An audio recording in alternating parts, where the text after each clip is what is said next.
Button दबाया, tubelight थोड़ा सा झपकने के बाद लोड उठाती है। आपको जनतंत्र का मतलब समझना चाहिए। हास्य और व्यंग्य में क्या अंतर है, बस छोटा सा अंतर है, समझ लीजिएगा। शरद जोशी ने एक लाइन लिखी थी, देश की सरकार समस्याओं का समाधान करने के लिए ठोस कदम उठाती है। बस इस लाइन को समझ गए तो आप अशोक भाई को समझ लेंगे। देश की सरकार समस्याओं का समाधान करने के लिए ठोस कदम उठाती है, लेकिन कदम इतने ठोस होते हैं कि उठ ही नहीं पाते। इस भाषा को लिखने वाला कलमकार भाई अशोक भाटी है। मैं चाहता हूं आपने सबके लिए खुलकर तालियां बजाई हैं, एक बार आप अशोक भाई के लिए भी तालियां बजाइएगा। तो देश का बड़ा व्यंग्यकार हमारे बीच में।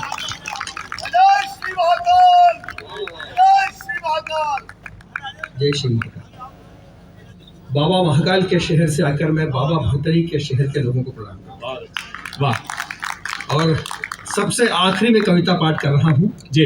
जितने अब बचे खुचे लोग हैं, हाँ। उनका प्यार, उनकी तालियां मिलेगी तो भगवान महाकाल के चरणों में जाकर रख दूंगा कि ये अलवर के कविता प्रेमी लोगों की तालियां हैं, सबकी मनोकामना पूरी कर दें। स्वागत। थक गए होंगे आप लगातार 5-7 कवि को सुनते सुनते, ताली बजाते बजाते, तो मैं एक बार आपकी तालियों का जोश देखना चाहता हूँ। जी स्वागत। मेरी पहले बात सुन लें। अच्छा, मेरी बात सुन लें और मैं उस तालियों का जोश 2 पंक्तियों में देखना चाहूँगा। मेरी 2 पंक्ति पढ़ने के बाद ये एक फोटोग्राफर और एक वीडियोग्राफर यदि मेरे ही फोटो खींचे तो मैं श्रद्धांजलि की 2 पंक्ति इन दोनों को देता। और आपकी तालियां बजना नहीं, मुझे दिखना भी चाहिए आपके सर पे बजती हुई कि आपका जोश कितना बाकी बचा है। ये वीडियोग्राफर, ये फोटोग्राफर इस सूखे हुए ठूंठ को प्रशंसा के जल से सींच रहे हैं। झांसी की रानी उधर बैठी और ये तात्या टोपे का फोटो खींच रहे हैं। बहुत अच्छे। वाह। और शुरू में बताया था विनीत जी ने, बड़ा नाम है देश का कि वो किनके पास बैठे हैं, कौन किसके बीच में बैठा हुआ है। तो मैं वहीं से 2 पंक्ति और देता हूँ। तालियों का जोश थोड़ा सा और बढ़ा के मुझे दें। ऑटोमोबाइल की दुनिया का कि स्थिति, बैठ जाए भाई साहब, स्थिति, सर बैठे, स्थिति विषम जटिल और बहुत मजबूती से कसी हुई है। वाह। स्थिति विषम जटिल और बहुत मजबूती से कसी हुई है। 2 खटारा ट्रैक्टरों के बीच में एक मारुति फंसी हुई है। अभी होटल में हमको मिलाया अर्पित गुप्ता जी से और पंकज जी से, तो कुछ कवियों ने हम लोगों को बदनाम कर रखा, हमारी जमात को कुछ पी लेते हैं, ऐसी वैसी बातें। तो उन्होंने मुझसे कहा, पंकज जी ने, अर्पित जी ने, अशोक भाटी आप कुछ पीते हैं क्या? मैंने कहा देखो श्रीमान, यदि आपका ये प्रश्न है तो नहीं, और यदि प्रस्ताव है तो भी नहीं। आप क्या समझते, हम साहित्यकार कवियों के ये काम करेंगे? हाँ। और आज जो भास्कर ने खेड़लीवाल में जो कार्यक्रम सजाया है, ये तो एकदम पावन पुनीत मंच है। किसी भी कवि ने एक बूंद शराब का सेवन नहीं किया। बहुत अच्छे। वाह वाह वाह। ताली अगली बात पर ज्यादा बजेगी। हाँ। किसी भी कवि ने एक बूंद शराब का सेवन नहीं किया। और ये पावन पुनीत इसलिए भी रह गया क्योंकि हमारे लिए इंतजाम भी नहीं था।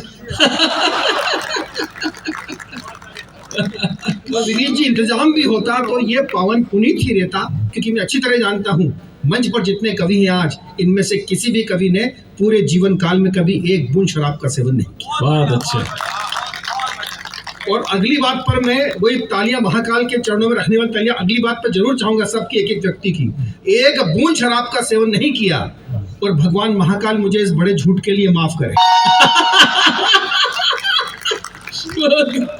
उज्जैन में 2 तरह के भगवान बहुत प्रसिद्ध हैं। एक बाबा महाकाल जिनको भांग का प्रसाद लगता है, दूसरे बाबा काल भैरव।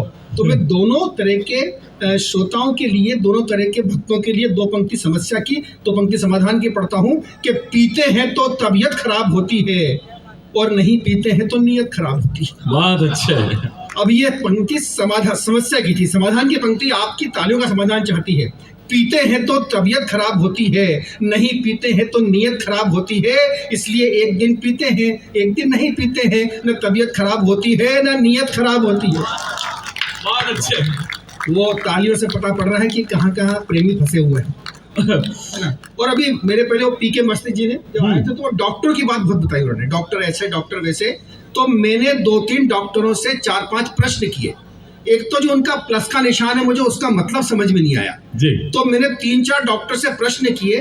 तो एक डॉक्टर ने बोला, बड़ी बारीक बात है, आप तक पहुंच जाए तो मेरा मन बनाना कि मैं आखिरी में कविता पाठ कर रहा हूँ, तो मैं थोड़ी ज्यादा तालियों का हकदार हूँ, कम लोग बचे हैं। इसका मतलब क्या होता है प्लस के निशान का? उसने बोला कि पेशेंट मरे या जिए डॉक्टर तो प्लस में ही रहे। वाह वाह। मैंने दूसरे डॉक्टर से पूछा कि इसका मतलब क्या होता है। उन्होंने बोला इस पे 2 डंडे हैं, एक खड़ा और एक आड़ा। तो जो खड़ा है ये तो है डॉक्टर। अच्छा। ताली बच सकती है, कोई जीएसटी लगने वाली नहीं है।